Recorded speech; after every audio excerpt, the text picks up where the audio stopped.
Welcome to Crossover the Pond, brought to you by 21 Media Productions and Sports Social. He's Drew Lasker, I'm Josh Sexton, and this is another episode as we continue our NBA basketball journey, a short hezzy tween and stood to step away here in the UK. And that's it. That's all she wrote. The NBA season is over. The New York Knicks are your NBA champions for the 2025-2026 season.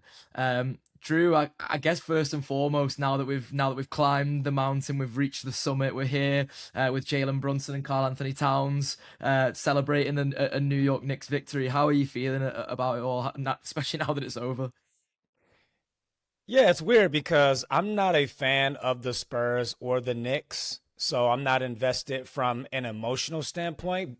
However, like this series, it made me very emotional, as I described on here after game 4 about how I was pissed off and how I couldn't sleep and I was mad at the Spurs. And then to see New York be able to lift a trophy and how they were able to win this series, like I felt emotionally invested. I was happy for them.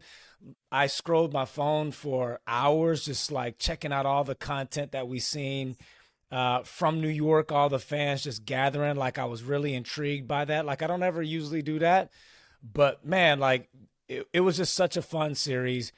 Two teams that was just battling, two teams that, mirrored each other from roster construction. The only thing that kind of separated them was, experience. So you had the David and Goliath narrative, and the way everything just unfolded, it made me say, man, I'm glad and proud to be an NBA fan. And this thing is only going to get better moving forward, man.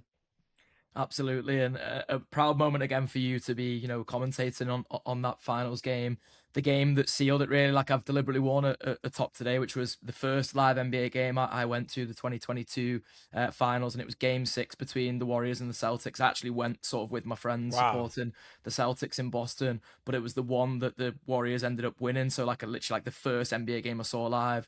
Steph Curry lifted the Larry O'Brien, and I was thinking about that sort of in relation to your experience commentating alongside Mo Moonsey, because this is your first season doing this, your first season stepping into commentary really in an NBA sense too, and sort of making more progress in that, and then for you to be sat there and talking about a team that's just lifted the Larry O'Brien trophy, that must have been quite a sort of surreal moment for you.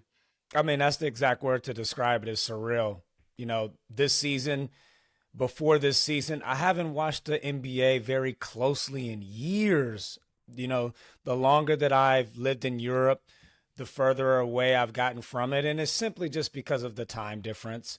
It's very hard to keep a close eye on it, as you know. You have to be really committed.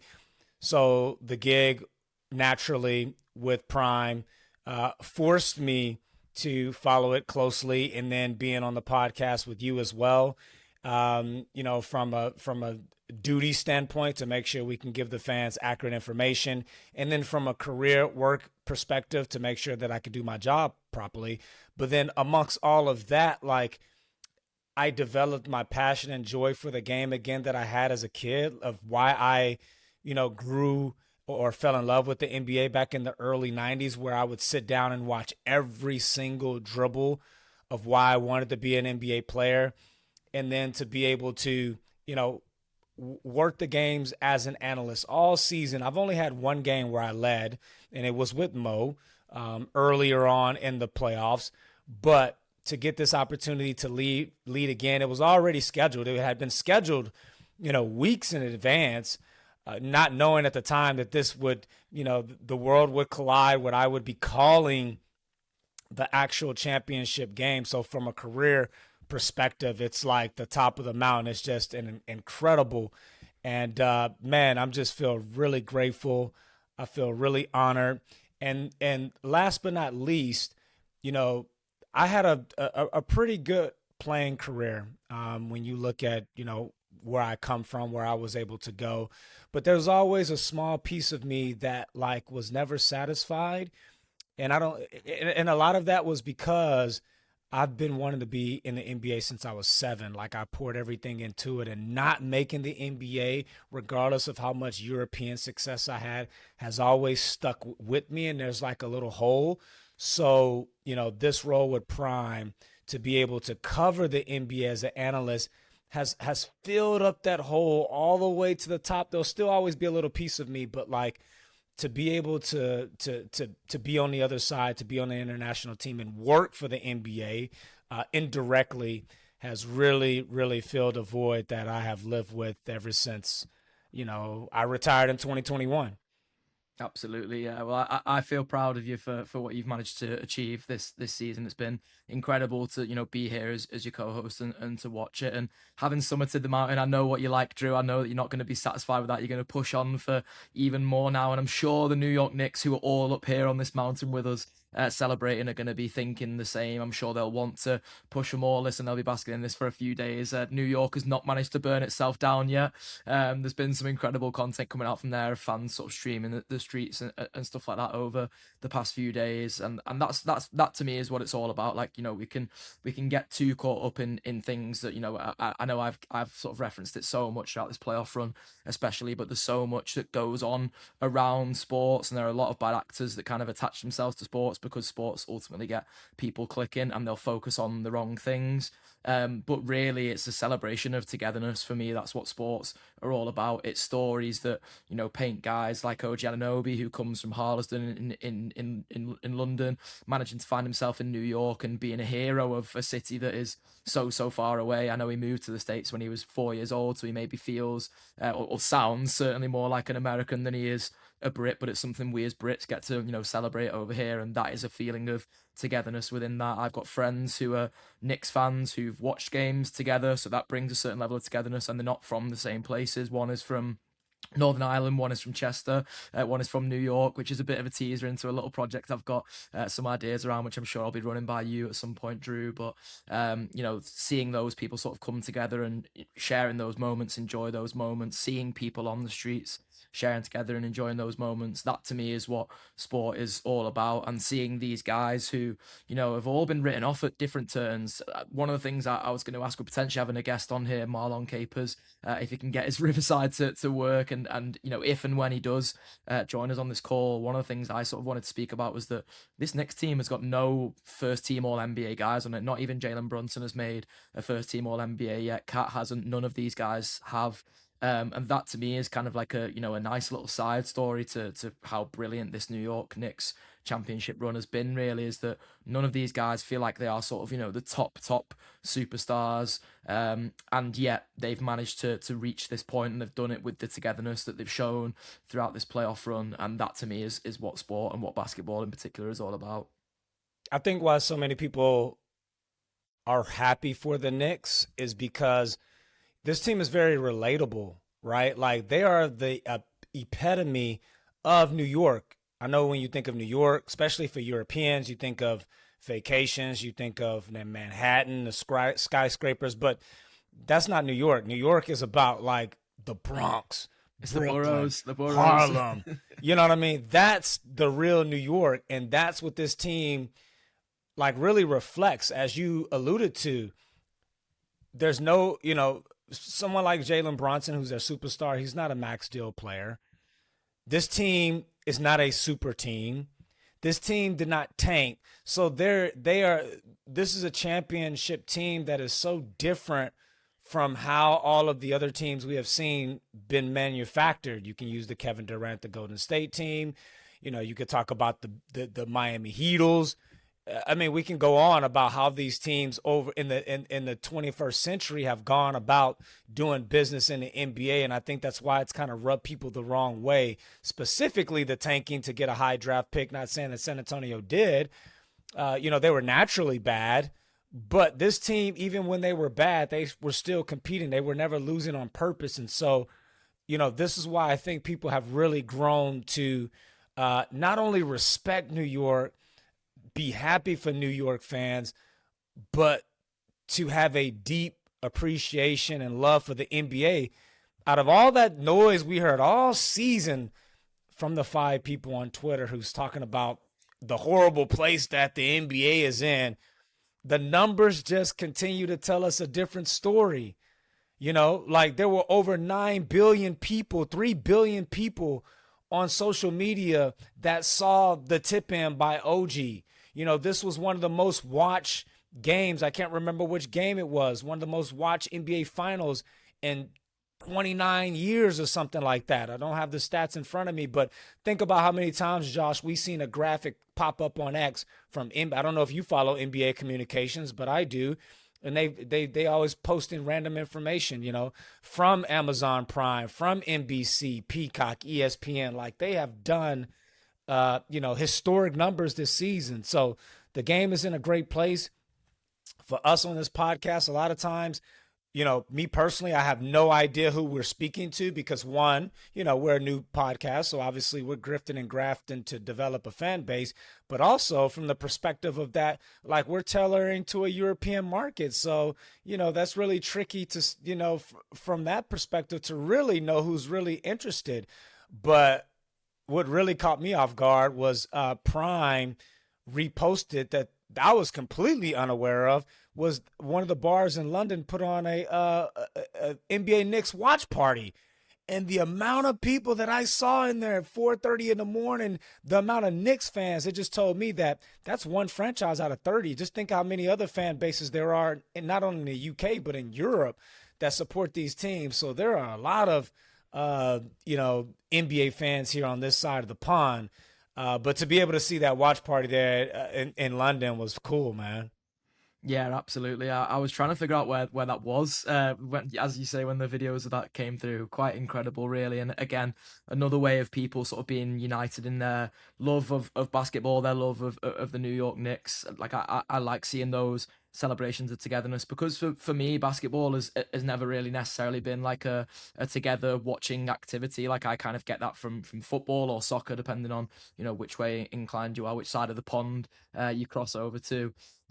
Football is the one where I get to like go to the pub with my friends before a game and go to the stadium and sort of sing and shout. But basketball to me is quite often just like I sit in the morning after before I go to work and put a Clippers game on. Like it was quite almost like a singular activity that I did because I love basketball. But in my love of basketball, I've been lucky enough to be able to share that with other people now. Share it with Drew when me and Drew come on the pod and do this. Share it with communities online, and as Drew said there, whoever we are speaking to out there on this, me and Drew are so grateful for your listening and for your support of this podcast because even if it is only a couple of people right now, me and Drew are determined that it's going to be more and more each time until there are hopefully thousands of people listening to this podcast and potentially even more than that because me and Drew are so committed to this. And it's great. It's great to get to this point in the season where things are being celebrated. It's great to be able to sort of celebrate in this podcast and the fact that we made it through this season. I've been thinking so much about this season as a whole, Drew, and sort of I guess the difference in like narratives as the season has gone on, the roller coasters of narratives as the season's gone on, because I'm almost racking my brains to be like, did I ever see this coming from New York, really?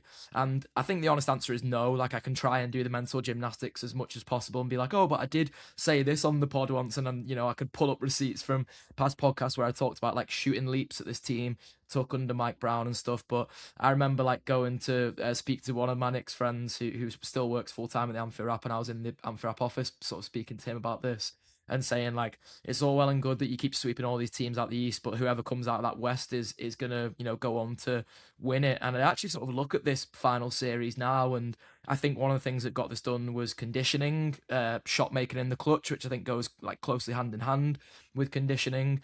And I almost look at the way the San Antonio Spurs, as much we're not necessarily talking about them right now, we'll definitely talk about them bigger picture. One of the ways that it probably impacted them really was that they went 3-2 down against the OKC Thunder. They had to go and win 2 games in a row, pull that series out of the fire when like most teams who win game fives go on to win series. San Antonio had to go and do that, and when Banyama was crying at the full time of that game, I think that showed the physical and mental toll that this took on the San Antonio Spurs. But the New York Knicks were so ready for this moment. They've been ready for this moment all season, really. They've been ready for this moment, really, from the minute they appointed Mike Brown and how much he's been able to, fine tune what Tom Thibodeau was able to do in terms of, I guess being a bit more cute about fitness and not just running guys into the ground, making sure that fitness was peaking at the right time, that, shot making was taking a leap so that at the right moments, guys trusted themselves to put the ball in the basket. And I mean, you could go through the Knicks roster really, and I don't think there's a single one of them that will feel that they didn't contribute something at some point in this final series. Like even Ariel Hook-Port, you could go down as low as that, and he still contributed big moments during this finals run, and that's why I almost start to think now like New York were kind of low key the people's team of the NBA this season. So maybe it's fitting they won this championship. And maybe they knew something we didn't know because after the NBA Cup, they were criticized for not hanging the banner. And people took it as a shot at the NBA Cup and them not taking it seriously and saying that this may be your only chance. How dare you, look beyond the NBA Cup? But that franchise, they knew something that we didn't know. And, there were times throughout the season where I might have mentioned the Knicks, but I didn't actually think that they could go on and do it. I think like when I kind of reflect on, the East and this podcast, I think, my consensus message was that it was open and it was really hard to really tell who was going to come knocking through that door. I think I might have, been on the Philadelphia 76ers bandwagon if they were all healthy. I knew I never believed in Detroit, that's for sure. I don't think I even believed in Cleveland. I did when they got James Harden, but not from a championship perspective. Also with Boston, we always talked about if Tatum came back. So, they just took advantage of a window that opened. And that's the thing now is that the NBA, this new NBA, these windows that you think are going to be open forever, they're just not. Like, it's not a foregone conclusion that we're going to see San Antonio back in this position. So this is why you got to take advantage of when you're there. In New York, just they have done that. And it was funny hearing them say, F those picks with Bridges. Those are first 5-round picks that the New York Knicks gave up that could come back and haunt them in 3 or 4 years, but who cares? Like, it's about the now. Like, they swung for the fences. It's kind of like Toronto. It took Toronto a little bit of time to build back because of that Kawhi Leonard trade. But if you see an opportunity, you got to go ahead and grab the bull by the horn and jump through the window and take advantage of it. And they were able to get through and get the job done. And the roster construction of just having the buy-in is what's so impressive to me, because we know that, like, when you look at the other side, and we'll talk about San Antonio a little bit later, but, a lot of the narrative was about if you sit Fox, maybe you lose him, and that was a real thing. But you look at someone like Bridges, who was benched, a game versus the Atlanta series. He was benched in game 4 of this series. Mike Brown wasn't afraid to pull the plug on guys. Jeremy Sohan, who's a first-round pick, top 10, didn't even play at all, but he got clutch minutes in game 5, and he came in the game ready. Alvarado sat the bench a lot these playoffs. He came in the game ready.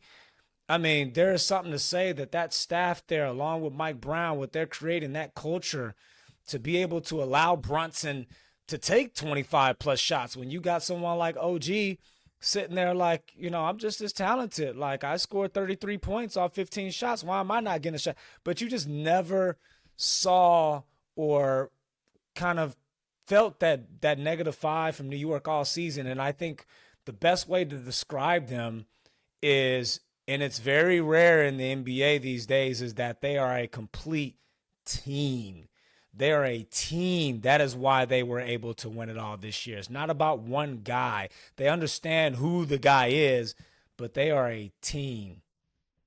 Yeah, absolutely. I was trying to look for a tweet that I sent to my friend the other day, because on the topic of Mike Brown and sort of, I guess, his NBA journey, really. Again, as much as I said about the players being written off, it feels like Mike Brown has been written off at different turns as well. And there was a tweet that was basically, I don't know how much this is like, one of those Twitter things where people kind of conflate things really, but apparently one of the reasons that Mike Brown got sacked, or at least in the build up to him being sacked, he criticized De'Aaron Fox for like lazy defense on one play where he'd done like an aggressive closeout, jumping out to a good 3-point shooter. But Mike Brown was criticizing him openly in public. He was saying he should never give that guy that amount of room. He shouldn't ever, be falling for an aggressive closeout. You should be right up on your 3-point shooter, because we needed to, guard 3-point shooters in that moment. The team, if they'd have got a 2, Sacramento still felt like they would have been able to see it out. So incredible series from Mike Brown. Incredible how much he, inspired these guys. And you mentioned, Drew, Toronto there and this sort of era of the NBA.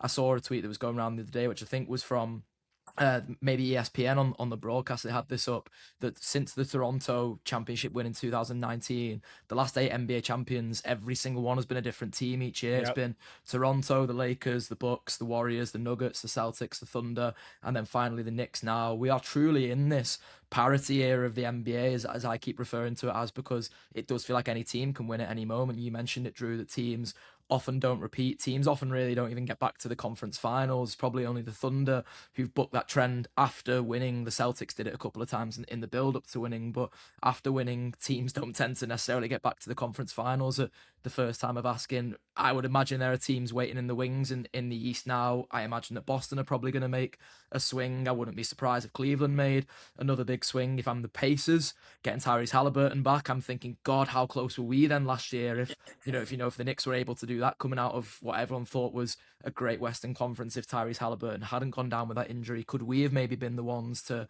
cause the upset coming out the East last year, having beat this New York Knicks team, albeit with Tom Thibodeau as the coach last year? So there are so many sort of, tiny fine margins, it feels like at the moment. I wonder now if teams will look at the Knicks and the fact that we're out of this big three era, the fact that we were sort of, past the era almost of like the super duper star. Will teams look at the Knicks and be like, actually, what we want to build is like a core of 5 guys with bench guys who have something to prove and feel like they can come off the bench and have that point to prove, but 5 guys who really aren't like top Max Earner level guys, but as superstars in their roles and will play like that on a nightly basis. Yeah, it's going to be a fascinating offseason for what you just mentioned, like a lot of different lens we can look through. How does this affect the superstar, the max deal? Like, if you look at someone like Brunson, if you're on the hook for a max deal, whatever it is, whatever it looks like, let's just say 250 mil. Do you take 200 just to give the team a little wiggle room, because you understand that like no one guy can no longer win the championship anymore? So do guys start taking a little bit less money? Because let's face it, what's the difference between 200 and 250? I have no idea. Maybe there is. Maybe one day I'll find out. But do the superstars start taking a little bit of less than the max deal?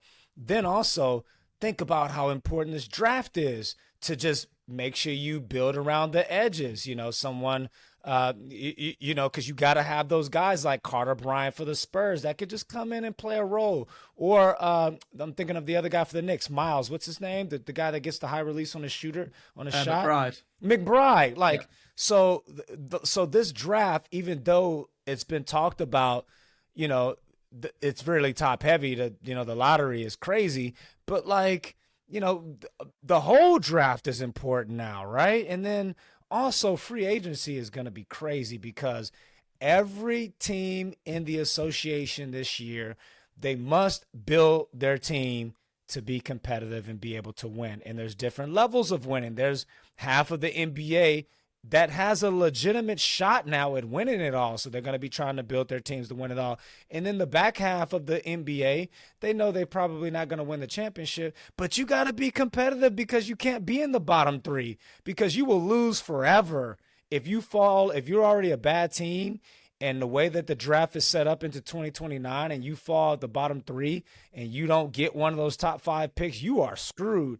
So think about how more competitive the NBA is going to be in the short term, and then just think about like all the moving pieces that's going to happen this offseason. So it's going to be fascinating. It kicks off in 10 days. We got the NBA draft coming up. But before you jump back in, I just want to give a shout out to that place. It's called Greenwood Sports Bar in Victoria, London. That's the bar that held the watch party. So next time I'm in London, I'm just going to have to go have a beer just to check it out. But yeah, what a nice feat.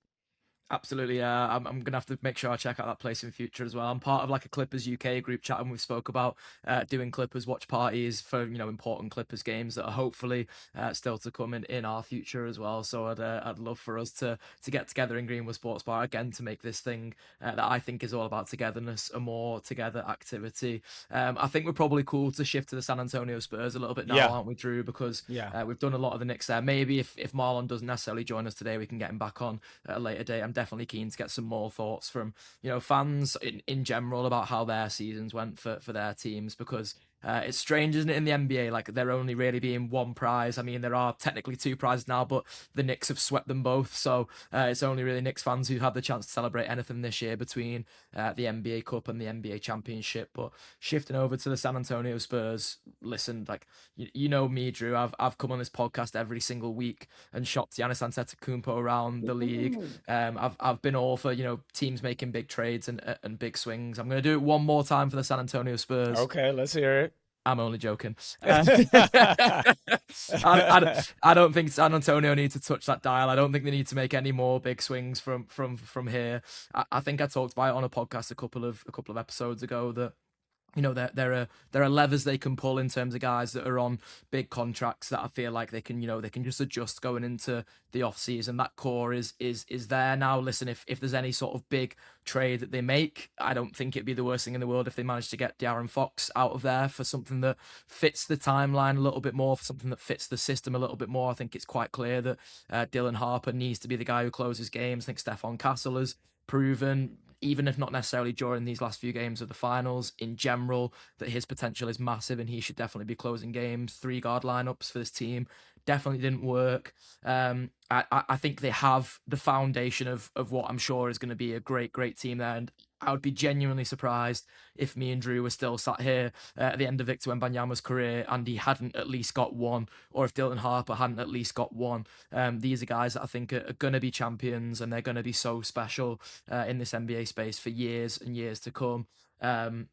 I don't think the San Antonio Spurs need to come away from this panicking at all. It wasn't their time. It wasn't their moment. I think a lack of experience, a lack of, I think just conditioning maybe showed in the end. But they and Mitch Johnson will all learn from this. And I wouldn't be surprised if we were sat here next season talking about them as NBA finalists again. Yeah, I mean, if the Spurs, think about how easily the Spurs could have won this 4-1. Out of the 5 games, they were up by double digits, 12 or more in every single game. And they were up. I think I just saw a stat. They were up for 78% of the series. They were leading. So if San Antonio wins this championship, are you making these big changes that we're seeing on social media? Probably not. Like, you got to tweak, because we've learned that, like, staying the same doesn't work anymore. So you got to kind of play around the edges a little bit. But they didn't win, and I understand. So, you do have some decisions to make. The big narrative is Fox, of course, but there's a lot of other factors as well. Mitch Johnson is a young coach. Wemby is a young player that clearly has a lot of things to work on. Firstly, it's getting a go-to move and a spot on the floor that they can rely on. So he's going to be miles better. Castle, who didn't have a game 5, he'll be in year 3. I mean, so first of all, they're so young. All those guys are going to get better. I think the Fox thing is fascinating, because there's a scenario where I could see him on the roster. There just needs to be a lot of communication, because this is what people don't understand. And you've been saying pull Fox for Harper a lot on here. But we do have to understand, I have to give context. Harper was coming off the bench going against a second unit most of the time. That is a completely different role if we say here are the keys to the team, because that role changes slightly, right? All of a sudden, you have to run the team. And if you're in that starting 5, you're starting off games by getting Wemby established. Not necessarily getting the ball and putting your head down, which we've seen Harper do a lot. It's all of a sudden maneuvering ball screen actions consistently. It's making reads. I'm not sure that Harper had that responsibility a lot this season or this playoffs. However, we do have to give credit where credit due. He is the second pick of the draft. So there's obviously a lot more in there that we haven't seen. So, what you decide to do with that, I mean, that's a conversation with Fox that, hey, do you mind coming off the bench? And if not, then we look to change things up. I still think that if they do get rid of Fox, what I'm looking in for in exchange is that you need a prototypical point guard in that second unit to establish things, to keep the boat, because they struggle giving Wemby the ball. different scenarios. So I wouldn't mind a veteran, true PG, Chris Paul type coming off the bench, but then also I would like a power forward next to Wemby. I would like to see an upgrade there because I'm not sure if Champagne is a power forward. He's more of a three to me. Um, and so maybe do you look at a Julius Randle? Do you look at, guys like that? Do you look at the guy from the Clippers, your guy, the four guy that came from Atlanta? Name slips my mind right now. That's with the Clippers, but so yeah, there's a lot of different scenarios that can go in. But let's just pump the brakes a little bit. This team is very young, and they were way ahead of schedule. They won 30 something games last year. Like for them to make it to the playoffs was considered a success. Now all of a sudden, because they made it to the finals, there's greater expectations. But we have to look at everything from the macro perspective and where the Spurs are in this thing. Sorry, yeah, it was John Collins. The name was John Collins, eluded yeah. me as well. Yeah, yeah. He's a free agent this summer as well, so it'd be interesting to see if he gets paid by someone else or if the Clippers choose to bring him back. There's been no real noise about any of the sort of free agency, Yeah. the big guys yet in terms of who's returning where. I would like I would like an enforcer next to Wemby. I don't want Wemby being the enforcer, which he had to be all playoffs. I want someone next to him who's a little bit stronger, tougher, who can kind of take care of those small fights, who can box out on the final free throw possession. So that's what I'm looking for to put next to Wemby.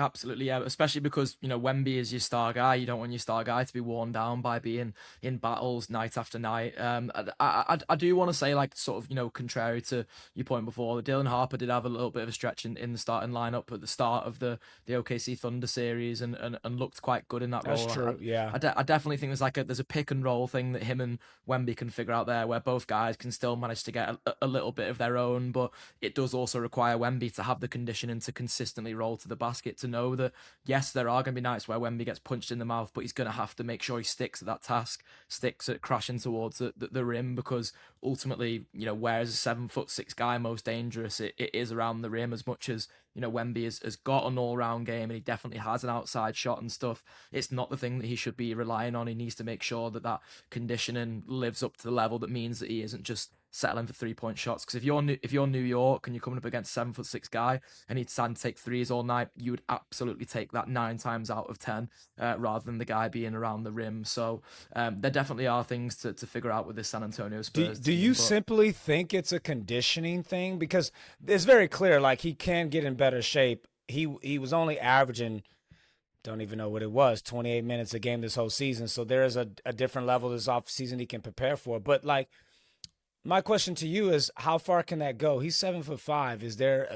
Is it possible for him to get into elite shape to be able to play the way he does for an entire course of the game? quite possibly not. And then that's where, as you say, you kind of have to bring in complementary guys around that. So maybe that is a bit more of a table setting point guard. I definitely agree with your point that someone who is a bit more physical alongside him in that front court may not necessarily be a bad thing, because it can almost be that you're almost setting like back screens as well as Wemby does roll to the rim, so that suddenly he's not rolling through bodies of guys, and teams aren't putting up walls just try and stop Wemby getting into the paint. If you have a guy who is a bit more, adept at that, a bit more of a big body than Champagne is, then maybe you can, help Wemby a little bit more, keep bodies off him. I think there are complementary pieces you can kind of slot into there that just make the game a bit easier for him on the whole. Yeah, that's a good point. Yeah, they definitely. I just think that they definitely need someone, some beef next to him. And so that's why I say like this offseason is fascinating, and the NBA doesn't stop. It's the NBA draft. It's free. Which comes first, by the way? Because I know they changed things. Is it free agency after the draft now? I think it is free agency. Yeah, after because the it used to draft be now, before, wasn't it? Which never yeah. made sense to me, because like you don't know what your team looks like. So yeah, so the rules have changed now. It used to be free agency started before the draft, but that never made sense to me, because you need to see how your team is going to look like with some freebies thrown in there. And then you can kind of build your team accordingly. So the free agency will be after that. Then it's summer league, and then it's preseason, and we're back into this thing. So, yeah, I'm with you. Like, I'm not thinking that there should be some wholesale changes. with San Antonio, some stuff around the edges. If Fox stays, I'm okay with that. We do have to understand that Fox was out a lot of this summer with a broken finger or something, and then he pulled his hamstring really early in the season. So like, how much did he really get to prepare for this season? Like, with a full healthy off season and with the hunger of a lion, you got to think he's gonna come back much better. So that's one thing that motivates players is that two things that motivates players.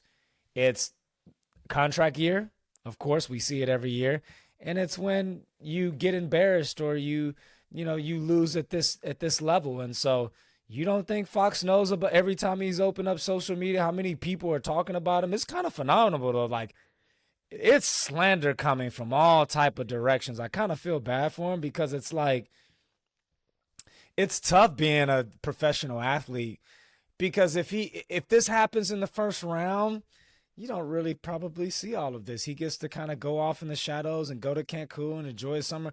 But it happens at the NBA Finals. And by the way, you made it to the NBA Finals.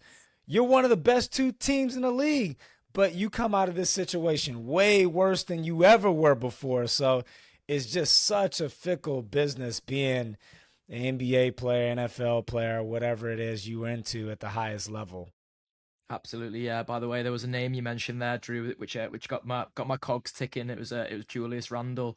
I don't know if the money would match once De'Aaron Fox's extension kicks in, which will be from the 1st of July. I think it goes up to like 49 million from that point. Yeah, 49 million, nearly just shy of 50 million on his max deal. Julius Randle's at about 30.8 at the moment. I don't think he's taken any leaps to any bigger extensions. So there's potential. Well, I Mo think, Mootsie, for Mo that one. Mootsie in the studio threw to me. He said Julius Randle and Nas Reed. So think about because a lot was said about the San Antonio bench, but like the bench was Harper. Mm, Nobody else really from a like Harper scored 78% of their points off the bench in the finals. yeah. So like that cleans up your bench. You move on from uh you move on from geez, everyone's just leaving my name. You could tell I'm in the off season now. Six man of the year who didn't perform in the playoffs. Or in the finals, because he has one more year of 18 million left. So Yeah. that's interesting. But yeah, it's fascinating. I mean, that's why the GMs get paid a lot of money to make these decisions. Absolutely, yeah. I love doing all this stuff. This is what I do most of the time when I play 2K is like going and make trades and see who can be moved about and what can happen and how that can help both teams really. Because listen, Minnesota needed a point guard all season. The wear was pretty clear by the time they got to the playoffs on Anthony Edwards when he spent the year being the point guard. De'Aaron Fox is that. Is he a good enough one for Minnesota? I'll leave that up to those GMs to decide that. There has been some interesting breaking news, Drew, as we've been on the pod here. I say breaking news. Yeah. It's kind of one of those like Shams, Sharania developments as opposed to breaking news. But we've been talking about the draft, which is on the 23rd, and free agency starting exactly a week after that on the 30th, I should say. It says BYU's AJ DeBanza has conducted formal visits with both the Washington Wizards and Utah Jazz, who have the number 1 and 2 picks respectively, while Kansas Darren Peterson has only visited the Wizards and does not plan to grant anyone else a meeting, sources tell Shams. So another interesting one from Darren Peterson, who I don't know, I feel like as a basketball purist, Stefani's rubbed me up a little bit the wrong way this season with some of his I guess superstar antics. I'll be diplomatic and call them. This feels like another one of those, unless he's been granted some kind of promises from Washington. I feel like maybe it would make sense for him to go to Washington and AJ DeBanza to stay in Utah where he's already a hero. But yeah, definitely strange for a guy who is projected to at least go in the top 2 to not go and visit both the teams that he could get drafted by. Yeah, I'm just seeing it as well. Is there a scenario where Utah, I know it sounds crazy because it's the second pick, where they move up to number 1 to get their choice? We've seen it before where teams have gone from 3 to 1 or dropped down when Boston had to know, and they dropped down to 3 to pick up Jason Tatum. So Yeah. nothing's crazy in the NBA. Yeah, I'm reading this as well live, and yeah, that's very fascinating because everything that I've seen from DeBansta has been I've been the number 1 player since I was in 8th grade, and I don't see that changing now. Why would you go and work out for Utah? And if you're Peterson, why wouldn't you give yourself some wiggle room? really strange. And again, a lot of this stuff now, it's so controlled by agents. I mean, you look at the Knicks, most of their roster of guys from CAA. You look at Spurs, Fox, their GM, along with Mitch Johnson, are with Clutch Sports. So does Mitch Johnson not bench Fox because of that? It's just the NBA has always been a business, but now it's big business more than ever. It's relationships, it's power, it's so many things, and it's trickled down to the draft, where the draft used to be, I come from humble beginnings. I don't care where I go. I just want to be in the NBA. And now you got guys like, no, I don't want to go there. And the NIL is just going to make that even worse, because all these guys that's coming in the lottery, you're not going to see this sad story anymore about, you had $10 in your bank account and now you got, man, all these guys are millionaires already. So, that part of it, that financial part of it has changed now, of the type of player that's coming into the NBA. So now you're going to see more and more of this, where guys are trying to dictate, trying to steer where they go. We saw it last year, where guys were trying to, the kid from Rutgers who was trying to dictate where he was going. So, this thing is just going to become more and more prevalent in the new NBA. Absolutely, yeah. It'd be definitely interesting to see what happens in that draft, especially with those developments from Shams there, whether there will be a bit of trade. And I guess the trouble is, I was thinking this when you were suggesting Mo's version of that San Antonio Minnesota trade. I feel like if you're Minnesota, you have to really make it worth my while to give up two of your main scoring options for as good as De'Aaron Fox is. I'm not gonna let this finals run shape what I think of him as a player, because I still think he is if not worthy of a max contract, at least in that ballpark to be getting a max contract. As you said, Drew, only a certain amount of guys can get that, and some team is going to pay somebody. I think De'Aaron Fox falls into that realm of, it's not absolutely crazy for a team to have paid De'Aaron Fox the max, and I still think that even after this. So we'll see how that shakes out. We'll see how the draft goes. Me and Drew may well return this week, as I mentioned, with Marlon Capers. We'll definitely want to get some Knicks fan reaction to that championship win, so there's a chance that we will try again to get Marlon back on this week. But if not, then we will see you after the NBA draft, which comes, I think it's next Monday, is it then, or is that Sunday? Next Tuesday, actually. So we'll be back after that to react to what has happened in that draft scenario, whether the Clippers, my Clippers, have chosen to draft at 5, or did that get traded away. I'm so intrigued to see what my team does with that pick. But in the meantime, all that is left to say at the end of this NBA season, a first NBA season in the books for Crossover the Pond, is for one last time of 2025-2026 to say, Drew Lasker, lead us out, my man. Man, it's been an absolute blast. I cannot believe that we are here. Like, where did the time go? Josh, I want to thank you for all your grift and graft behind the scenes of constantly making yourself available, constantly producing this podcast, which are probably a lot of you out there don't know. That takes a lot of time. It takes a lot of effort, also to get it posted on the social. So thank you for your sacrifice. To anybody out there that's listening, we appreciate you for joining our bandwagon and going on us with this journey. We understand that time is precious, and it's very difficult to invite new podcasts into your life for those that have. We really appreciate you guys. We would appreciate it if you share us with your network, because we're only going to get bigger. We're going to get better. Now the off season is here. There's no formal arrangement here, but we're going to continue to jump on here anytime anything hot jumps on the scene, and keep you guys updated and informed. But until then, we sign off for the 25-26 NBA season, and we will see you guys next season here on Crossover the Pond. Drew Lasker, Josh Sexton, peace out.